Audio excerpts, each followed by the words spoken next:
I'm Jamie Allen. I'm the Senior Director of Global Services for the company soon to be formerly named TypeSafe. And if anybody has heard, we're changing our names in an open source process, which I'll admit I'm among the skeptics for, but it's hard for me to let go of things I love. So I'm really excited to be here in the UK. I've been over here since Scala days, which was, 2.5 weeks ago. For those who don't know me, I'm the author of Effective Akka. It came out about 2.5 years ago, 2 years ago, something like that. It was a really cute little pamphlet of best practices for people trying to develop actor-based systems. But I'm also the co-author of Reactive Design Patterns. And for those of you who have been wondering why Reactive Design Patterns has been so slow to come out, Roland and I have been very busy, but we have come up with a plan where we are going to focus on the book entirely for the next 3 months and knock this out. So we are actually going to do this, and it's going to be a real plan, and we think that we're going to finish the book by, I think October at the latest. At least it'll be in review and stuff like that, so the meat will be finished. So we're really excited about that.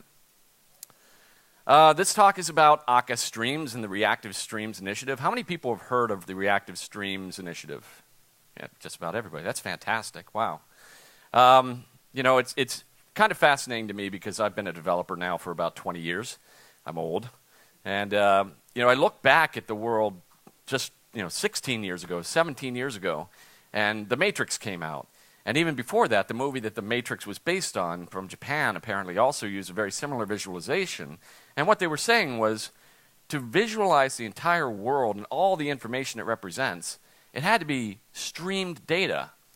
And that blows my mind now because, holy mackerel, I wasn't thinking about streamed data back then. I was writing things in C, C++, and COBOL, and Java. Back then Java was really starting to hit its stride. And I certainly wasn't thinking about how data would be streams. And now it's really impressive to me to think that streams are permeating the APIs that we are starting to use. So why? Why are we doing this? Actors aren't a free lunch, especially when you're talking about them from an Erlang perspective, which Akka shamelessly copied. It's meant to be the lowest cost implementation you can possibly have, and then you layer in the places where you want to pay costs to make guarantees about things. So if you want to make guarantees about delivery or order or coordination, you pick those points. You don't have to have it making those decisions for you and costing you the ability to process things with lower latency. At the same time, unbounded mailboxes can lead to the idea of, it can lead to out-of-memory errors if left unchecked. And you'll see mailboxes get bigger and bigger and bigger, and then all of a sudden, boom, down goes your JVM. So you say, well, then why did you make that the default? Well, the problem is that if you make your actors use bounded mailboxes, you have to use locked queues or some sort of concurrent queue that's giving up some performance and making a trade-off. So should that be the default? Not necessarily. The other part of it is the fact that actors are, at this time, untyped. Right? We have this whole concept. It's not really untyped. It's really a type of any 2-unit. That is a type. It's just not a very useful one. So that means that we can receive any message, which may result in some behavior, but we're not making any guarantees of that. So unit is the value returned from that function. And that doesn't help you from a correctness standpoint, right? I'm a real believer in functional programming. I want statically checked applications that tell me when things are not correct. And this tells me very little. So I can, use messages to a degree to send messages and receive them, and then at that point statically check all the behavior of the things I do as a result, but the messaging, the protocol itself cannot be checked. This is being fixed. I mean, how many people have heard of Roland's attempt at typed actors? So a few people. What he's building is the concept of statically checking that an actor will receive a message. That's great, except there's still a catch. If you're going to leave in the dynamic behavior of becoming a different kind of actor, where you can change your receive block and do state machines in a really simple way, well, that still means there's the concept of time. So you can make the assertion that the message will be handled by this actor if that receive block happens to be the one in place whenever the message is sent.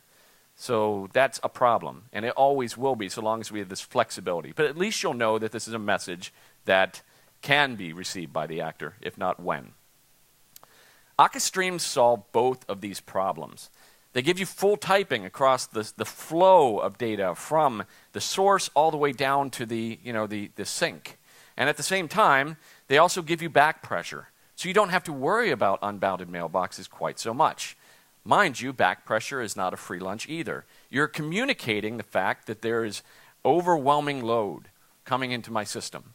But all you can do is push that back and push that back. And at some point, you're going to have a boundary where you're going to have to make a decision about what you're going to do. Are you going to drop messages that come in? Are you going to buffer them using something like Kafka? It's entirely plausible you'll use something like that. I see a lot of really large organizations follow structures like that. It's almost becoming a canonical stack. Kafka, Cassandra, Mesos, Spark. These all great Apache projects that are doing incredible things for people building systems at scale. But the static type checking is a really big deal as well, and it does mask some of the dynamics of actors. You don't really think about the fact that it's actors underneath, but let's talk about how they work. First of all, the reactive streams. I wasn't sure so many people would have actually seen this, so I thought I'd throw in a couple slides about it. We started this initiative, but we tried to get everybody involved in it, and there was a lot of incredible uptake in the community. Companies that you think are traditionally our competitors, like Pivotal, Red Hat, Netflix, clearly not a competitor, but they've got technologies that they've open sourced which fit very similar spaces. And people wanted to work together because it's not like TypeSafe or Red Hat or Netflix have all the smart people in the world. It's really great to get a bunch of people together, working together to solve a problem, and then think about how we're all going to interoperate. So originally Kazing was part of this. I'm not sure they necessarily are anymore because Todd Montgomery left them. RxJava, that's another implementation of sort of functional reactive programming, the idea of merging the idea of the iterator pattern and observing pattern into something called an observable, where you're treating iteration and observing as the same thing, because they kind of are. It's just a matter of whether or not they're bounded or infinite, right? Vertex, Twitter, Akka Streams, there's a couple implementations. We already have our Slick version 3 out, which is using Akka Streams under the hood to stream data from the database instead of using these typical database curses, or at least make it look like it, because who knows how much our drivers coming from the databases will support that. And then really interesting, the OpenJDK itself. Doug Lee has always been very involved with TypeSafe. He's been involved in our advisory board for years, and he was the reason that we were able to get a fork join implementation that would run on Java 6 for us specifically. What's interesting about this is for Java 9, they're talking about a Reactive Streams implementation in the standard library, and that's going to be fantastic for everybody, right? You're going to have back pressure in your Stream API as opposed to just this idea that it's all data flowing through. So the design goal was make these different implementations all work together. And that's also really bizarre. How often do you hear companies working in competing spaces say, well, let's also make it so that somebody building something with Vertex, building something with RxJava, building something with Reactor, allow you to handle it with another project. Because let's face it, we don't work in homogeneous environments. It doesn't make any sense to say that everything from here on out is going to be Akka. You've got different groups in your company who've built systems in different ways, and they may be using Spring or they may be using Vertex or something, and now you can make systems interoperate as simply as saying, handle this as Vertex, as RxJava, as Akka. Take the stream and handle it that way, and interoperability becomes king. And we all have to prove it through a TCK. Part of the Reactive Streams specification is to define the TCK that proves that your implementation is not only meeting the back pressure specification, but the interoperability specification. So what is back pressure, and how is this going to work? I can't take credit for these beautiful pictures, but my art probably wouldn't be any better, so I'm actually saving you. Thinking in terms of just a publisher and a subscriber, someone who's sending data and somebody who is consuming it, right? If we have a fast publisher and a slow subscriber, this can lead to serious issues. Anybody here using Spark streaming right now? Nobody? Wow. All right. Well, there is a fundamental problem with it because it doesn't handle back pressure from the subscriber to the producer. Well, it's possible to get an out-of-memory error from Spark streaming right now because it takes a while to process something. But this ingest side is just pushing and pushing and pushing and backing stuff up. And all of a sudden, boom, down goes your JVM. We're working with the people at Databricks on this right now. We've put together a public specification of what we want to do to implement this. I don't think Akka Streams is going to be something that we try to replace Spark Streaming with. Certainly not in the near term, because Spark Streaming is meant for the ingest of data across multiple nodes, whereas Akka Streams is much more local in its current implementation. So why would I need back pressure? Imagine I'm sending all this data, and I've got the 100 ops per second on the publisher side, but on the consuming side, I can only handle 1 per second. Eventually, my consumer is going to get its mailbox filled up, and then what does it do as a result? A lot of people would drop messages. A lot of people would just sort of run out of memory. Neither one of them is really an ideal situation. You definitely don't want to be dropping messages if you care about guaranteed delivery, which, by the way, doesn't really exist. But we can at least focus on things like at least once handling, that it will be handled at least one time. And if we drop messages, then it's incumbent upon the producer to know and resend, which is a cost, right? You're still going to have to look at the world somehow and make the determination that there were messages that were not handled. Whether you're told that from the consumer or you just have other data points in your system that reflect the fact that that message never really was handled. Acknowledgement, who knows what. So this is kind of what the kernels do. This is what routers do when they start getting overloaded, things like TCP. We all talk about TCP as a really good mechanism for sending data where you have to connect to another socket and that connection's always got to be there and stuff, but it's not perfect. It is lossy.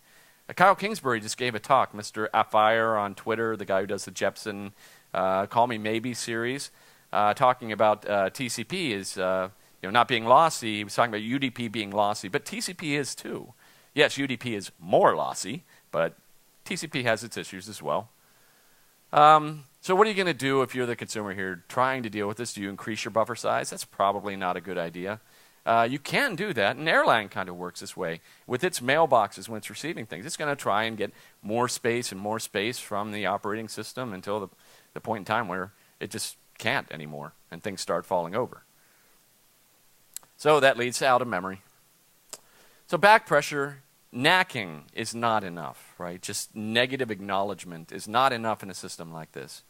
So what are we going to do? We're sending messages. Again, we're sending way more than our consumer can handle, and buffer overflow is imminent. Do we send that knack back and say, nope, can't handle that one? Well, what if that doesn't get back there? What are you going to do then? It's entirely plausible that that message is not going to end up in the producer either. So, that's not really great either. So, we're going to use this dynamic push-pull model, and that's the really fascinating thing about what people working together on this Reactive Streams implementation have devised. And imagine, if you're just doing pull, right, well, you're not necessarily reflective of what load exists on the publishing side. And if you're doing push, you're not really reflective of the load that's on the consuming side. So neither one of them is an ideal situation. What if instead we think about a dynamic adjustment where we're noting the fact that on the other side, I can only handle so much, right? And that almost gets into that idea of offering. We see this in places like Mesos, where Mesos is making offers of capabilities like resources of cores and RAM and stuff like that that I can run my application with. The same thing can go for a consumer saying, you know what, I can handle 3 more messages here. And it's on a back channel. It's not blocking the sending of data here. And on the production side, I'm saying, all right, well, then I can send 3, right? And it's totally asynchronous. Now, mind you, it's entirely plausible that due to latency of message sends and stuff like that, this will send 5 when it really couldn't handle 5 more. Because we're not necessarily going to have an unbounded queue over here. But we are going to have enough to, withstand, unless you're sending like 1 million messages through, a significant amount of offering. We say we need 6, well, then we can send 6 more. And the publisher can just accumulate demand. They can sit there and say, well, I know how much demand I'm getting because as I'm receiving messages from the consuming side. I'm saying, all right, now I can handle 9. It told me I could handle 6 before. I can handle 3 more. Now I can send 9 things at once. So I can keep track of total demand on the consumption side. So this is a powerful concept. It does rely on the fact that message communication between these two, the producer and consumer, is consistent. But, you know, a message gets dropped, that's okay. Hopefully you get the next one. Your total amount of possible demand may not be entirely correct, but that's okay. You know, it's not the worst thing in the world. At least you're representing the safer side as opposed to the more dangerous side where you're getting overloaded. So in this case, I've got a total demand sending 5 things to my, my consumer. And the reason is my producer is much slower than my consumer, right? At this point, my consumer is getting bored. It wants to be able to handle more and more of this data, but, you know, the producer is kind of stuck with what it can give. So it's going to request, hey, send me 100. And a poor producer here is starting to sweat. Well, I can't send 100 things. I don't have them. I'm working really slow. It's much more of a gimme all you got kind of thing, right? Send everything right now.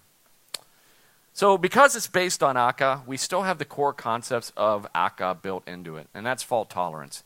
For me, supervision is one of the most important things as far as building systems go. I want supervision of threads. I want supervision of nodes. I want supervision of, you know, systems and clusters. I want supervision at every level of my system, and the reason is because I've never been able to do this before. For example, in Java, whenever I was coding, I would always sit there and define a thread pool, and I'd have a callable or a runnable.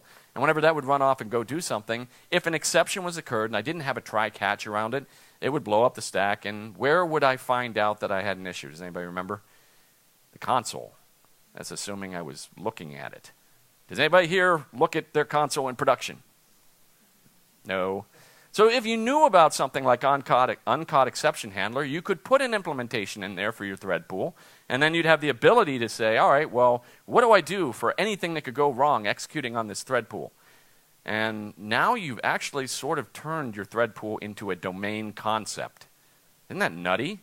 Because you have to think, well, what all things could possibly happen on this thread pool? Well, maybe I should only have things that represent customer interactions on this thread pool so that I only have, you know, possible failures that represent customer domain failure. All right. But even then, what I find most people doing is just logging inside their uncaught exception handling. 'Cause at least then you find out more than you would if it just went to the console. I like supervision. I want this, and I want to be able to see and define a whole failure domain of things that can go wrong in my system at varying levels and be able to handle them explicitly, right? If I have an actor sitting here and that actor is going to you know, parse some JSON and put it in a database. Yeah, that's kind of not, you know, separating concerns very much. But let's say I'm a bad coder and I did that. Well, you know, if I'm parsing the JSON and I fail because I, you know, got a class cast exception trying to put it into a type, that's one kind of exception that isn't really a big deal. My supervisor could see that and do something as a result. Say, you know, just keep going. Maybe put that one off to the side to be handled later, but, you know, otherwise just keep going. What if I can't connect to the database to put the result data into that? Well, that's a much bigger kind of failure because it could mean the connection's down. And I may need to get a connection from whoever was giving it to me in the first place again. So I may send that up to my supervisor. They may say, well, I need to escalate this to whomever is the person responsible for giving out those thread pools. That, you know, that kind of supervision and ability to build that into your domain is really powerful, and we should do this a lot more. You still have asynchronous data processing. And if I can digress for just a bit, how many people feel really comfortable with the difference between asynchronous, non-blocking, concurrent, and parallel? Don't feel bad. There's one guy in the back who I've seen before, actually. I have a silly little example I'd like to give. I like to wash dishes. Does anybody like to wash dishes? All right, one person. Woo! All right. It's okay. We're among friends. I like to wash dishes. And you know, not only do I wash dishes, but I actually put them into the dishwasher when I'm done. Does anybody do that? Come on. Nobody? All right, fine. So I'm the weirdo. All right. So, but I'm serious. I do this because I had a really bad roommate in college who would leave crusty plates, and they would never get clean in the dishwasher, and now I'm scarred. So, if I'm going to wash dishes, I'm going to have a fully synchronous process. I have dishes over here that I'm going to wash. I'm going to rinse them off. I'm going to scrub them. I'm going to rinse again to get the soap off, and I'm going to put them in the dishwasher. But I can't go faster. I can't optimize this process very much. Even if I grab dishes and I rinse them off as a group, and then I scrub them as a group, and then I rinse them as a group, maybe it's better organization, but I haven't improved the speed of the process. It's purely synchronous. All right, well, say somebody comes over to my house and they say, hey, I'd like to wash dishes with you. I'm like, woo, all right, so let's wash dishes. And I say to that person, well, there's the sink. Go ahead, start washing dishes. Well, now I've spawned asynchronous work, right? This is an asynchronous process off doing something. And if I stand behind them like this and don't move, now I'm blocking. This is just like Java futures prior to the completable future in Java 8. I'm literally sitting there doing nothing, waiting to get the response from this person completing the task, of washing my dishes for me. And they're probably getting mad, right? I wouldn't blame them. I could be non-blocking but non-productive if I went off and started playing with my kids, right? I'd left this process that spawned off doing work and having a good time doing my dishes. But I'm not productive. I'm not helping the cause. So what I really want to do is be asynchronous and non-blocking and productive and helping in the cause here. So I join this person, and together we start washing dishes. And maybe we build a pipeline. This person's responsible for grabbing the dish and rinsing it and scrubbing it, and then another person is I'm responsible for rinsing it and putting it in the dishwasher, right? But now we have concurrency in a couple of different places. First of all, the dish. I've got to wait for the dish to come down to me, right? And if there's a scrubbing on the, of a really, really dirty pot or something, I'm going to be waiting for a little while. Another thing is the faucet. That's where the true concurrency is, because we have to arbitrate over who's got the right to rinse at a particular point in time. So we are asynchronous, we are non-blocking, but we are concurrent, which I don't like, right? I want to be asynchronous, non-blocking, and fully parallel. So we say, all right, how can we do better? Well, what if I take a stack of dishes and I go wash dishes in another sink? I've increased my footprint, but I still have problems. First of all, I've got to fork my work.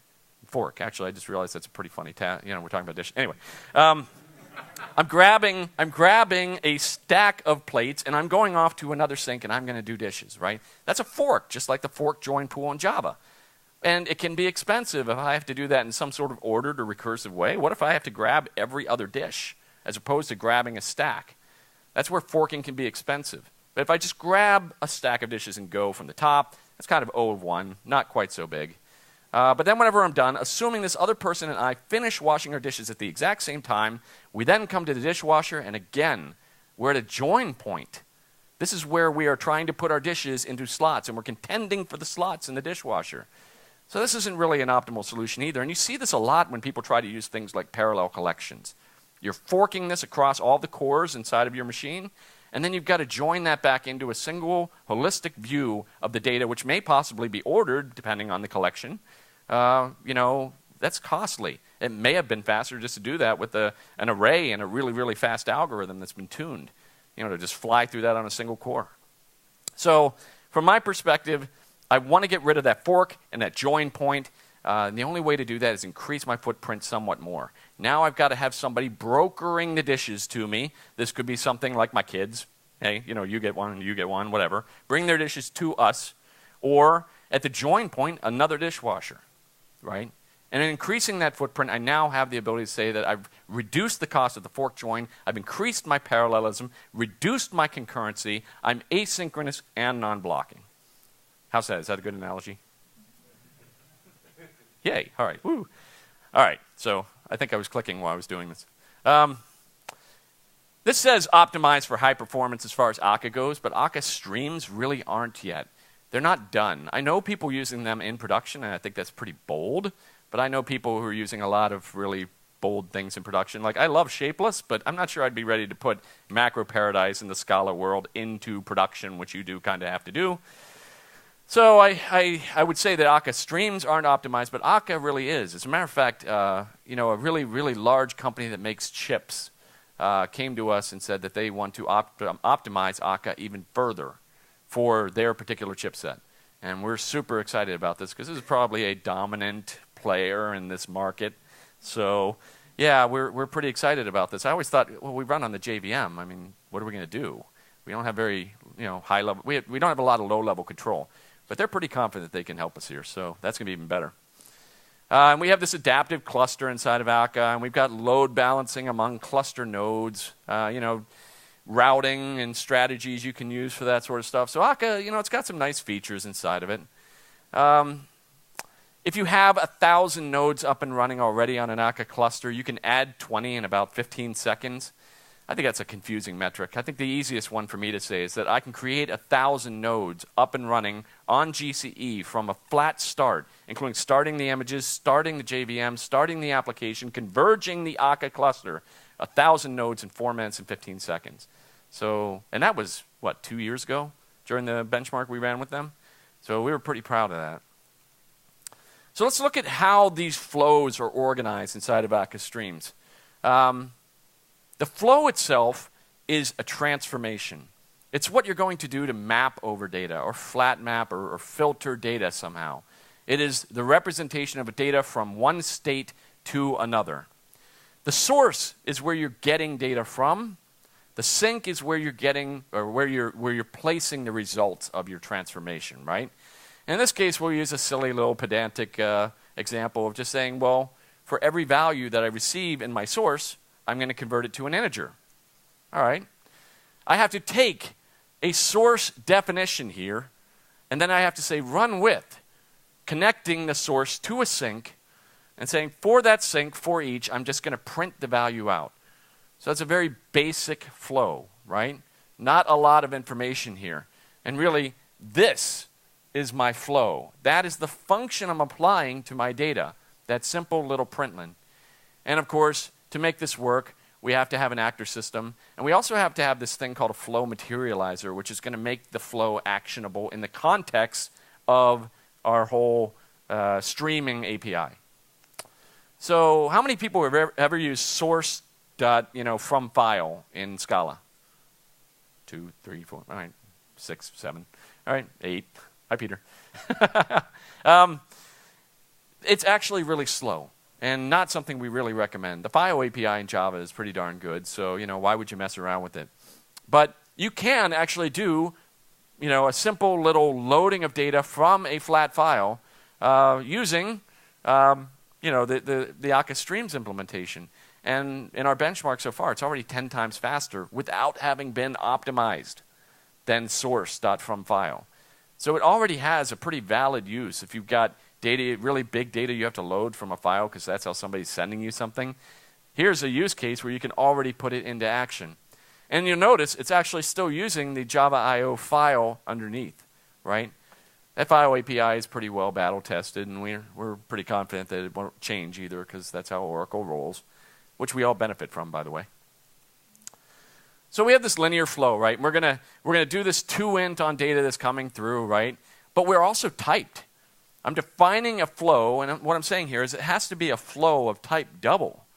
Double has to be the values coming in, so nobody can pass me a string or a char or a Boolean or something like that, because that would be a compile error whenever you're trying to assemble your code together. And then you map over it and you say you've got what you're going to do as a result of that. But we haven't actually attached a source yet. What this allows you to do is define with type safety, because I'm not the biggest fan in the whole wide world of type inferencing. That's the sort of thing that leads to slower compilation and you shooting your foot off occasionally. Because you said that you expected a certain type, or you wanted a certain type, you're making an assertion about the correctness of your code. Whereas if you don't do that, you're allowing the compiler to make assumptions. And allowing compilers to make assumptions is never fun for anybody. So being explicit about types is something I really like. I can define my flow, the type of it, and then what it's going to do, and then I can make assertions at compile time about whether this code that I'm writing is actually going to do that. And by the way, how many people have heard that I'm the guy that hates lambdas? That does not mean I hate functional programming. I love functional programming. I just don't like lambdas. And you'll notice this. I mean, this is an example where I'm going to do a number reversing. And I got most of the idea of this from Zebia. They did a blog back in January about this, but I rewrote it in my own way. What I'm doing here is I'm defining a sink, the endpoint for where the data is going to go. And again, I'm just going to print stuff out. What you do in your sink is entirely up to you. You may put it in a database. It is an effectful kind of place to do stuff where you're going to result in some work. But this is technically kind of a Lambda. I'm passing a function, so it's not a Lambda. Whew, all right, good. But then I have a flow that I'm defining here, right? And my flow is of type int, string, and unit. And I'm saying for a flow of integers, I'm going to map, and I'm going to call something called reverse digit.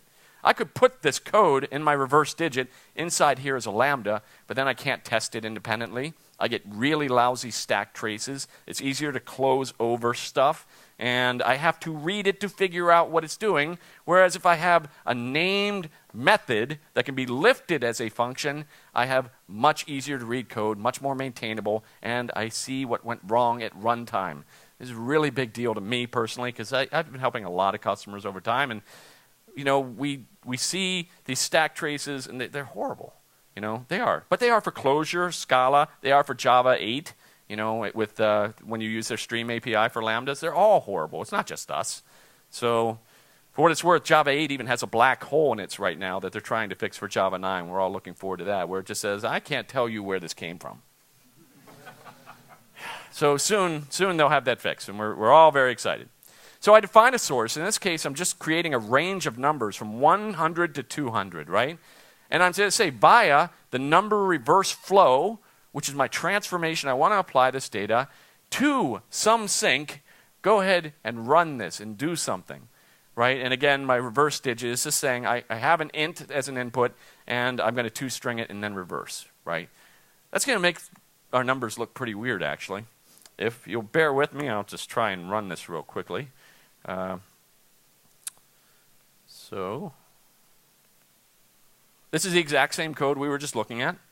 And if I run it, and by the way, just because I'm using Eclipse, don't hold that against me. I don't hate Eclipse, but I'm not a lover of it either, and neither is anybody at TypeSafe. We make it because if IntelliJ decided they didn't want to anymore, we would kind of be screwed, right? So you'll notice the numbers that I see over here. This is pretty interesting. They're just completely reversed. If you look here at what was 200, it's now 002. 199 is 991. 198, 891. But initially, it always messes with my head, so I just love showing that. I actually literally do have to stop and think. Yeah, my development skills are falling off. Anyway, so don't start at the beginning. Yay, all right. So back in January, one of the interesting things Zebbia also did was they did some performance benchmarking. And we think that we're already pretty far ahead of this, but we haven't had time to rerun it.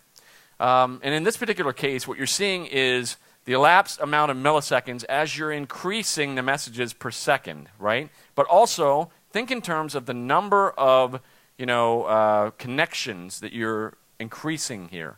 And it's actually pretty linear. If I only have one connection, and I've got a amount of messages of 90,000, well, the time to do that work is actually really high.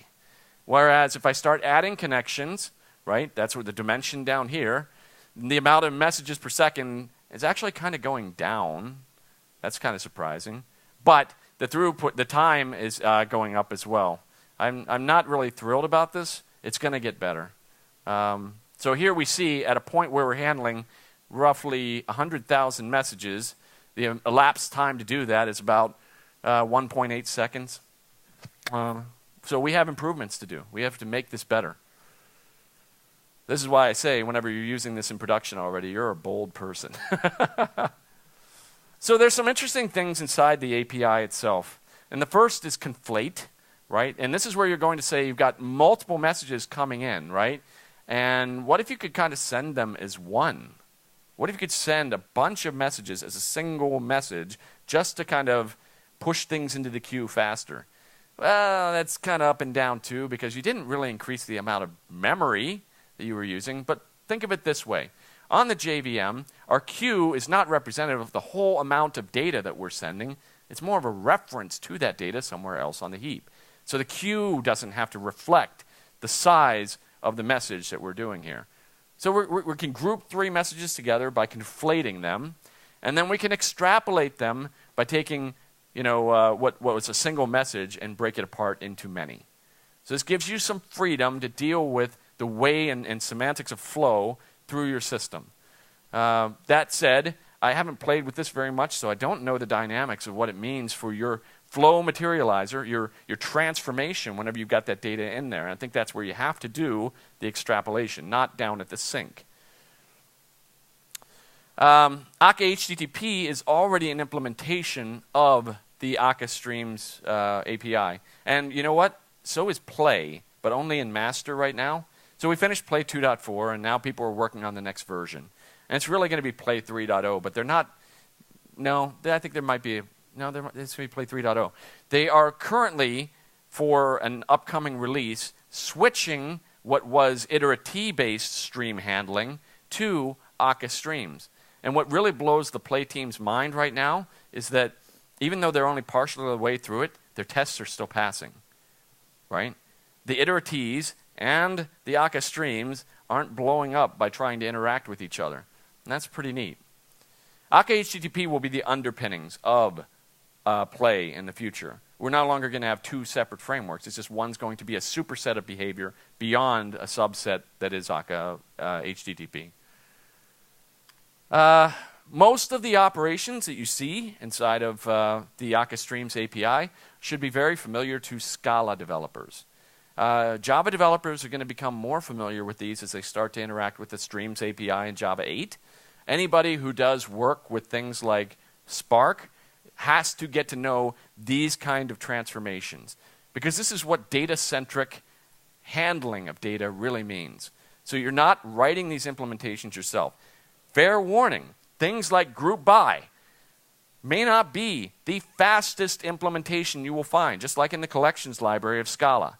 Right? Being able to do a group by is a very powerful concept. You don't have to write the code. Right? The flip side of grouping by is that if you need a tailored, high-performance implementation, you're probably going to have to write it yourself, because the general case is never optimized. Right? So most of these should be fairly familiar to you, and you can add your own. So as long as you meet the contract of what the operations for your typical flow is, then you can do that, and that's flexible, right? So the Reactive Streams is bigger than the Scala ecosystem, and it's JDK wide as far as we're concerned, and possibly wider. There's no reason to see this not leak into something like Akka.net. Akka.net is not an implementation that TypeSafe has built. It is a direct port of the Akka implementation in .net. And I think they've even made some, no, I think it's a direct port. I don't know of anything specifically they've changed to, meet their specific needs.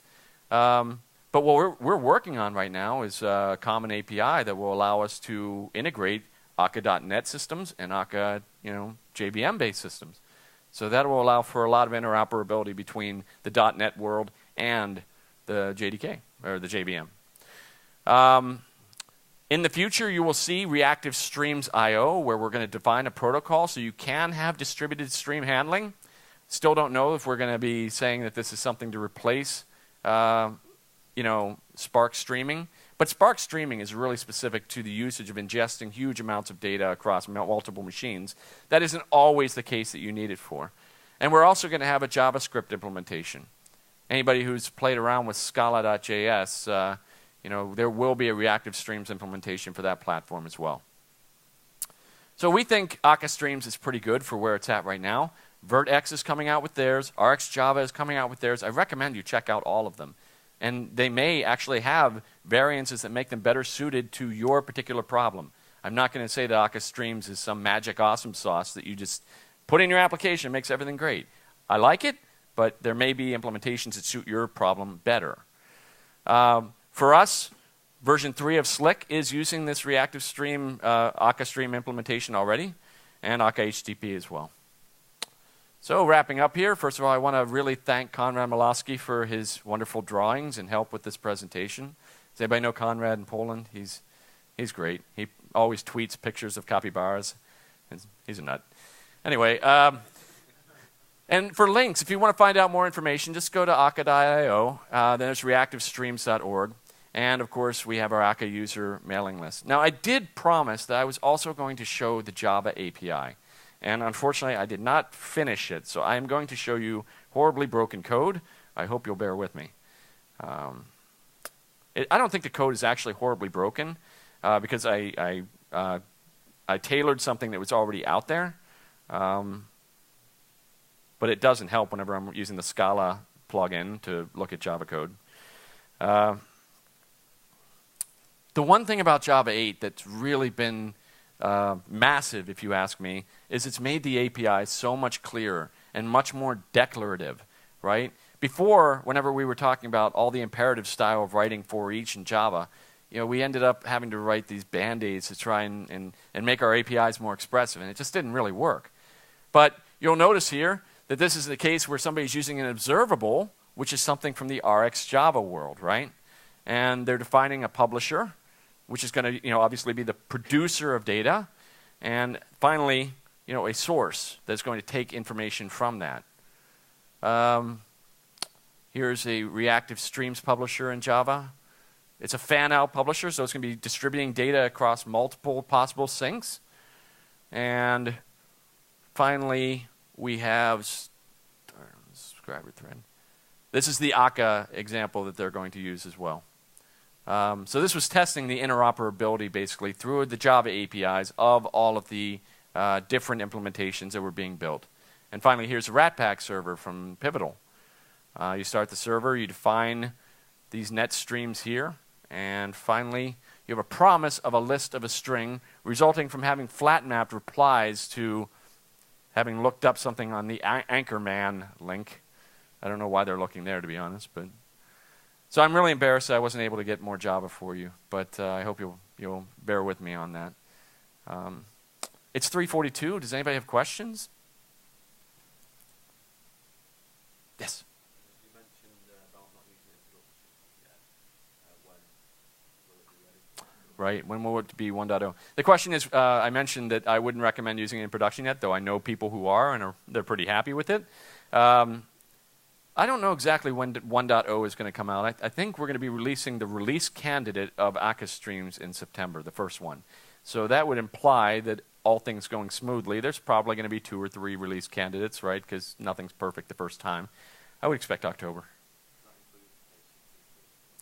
That's part of the, so the question was, does that include Akka HTTP as well? No, Akka HTTP is going to be part of Akka 2.4. And so Akka 2.4 should be out in September. That's the plan right now. I know that we said they would probably be out in June or July, but really I think it's going to be September before that's done. And that's because the Akka team just will not accept trying to release something that they don't feel is fully baked. So they're nutty that way. Anybody else? Yes, sir.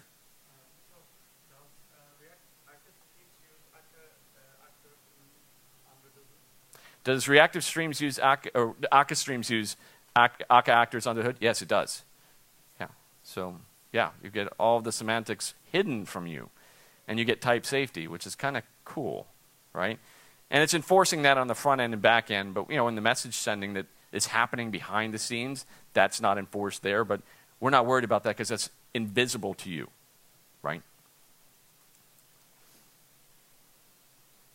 All right, well, thank you.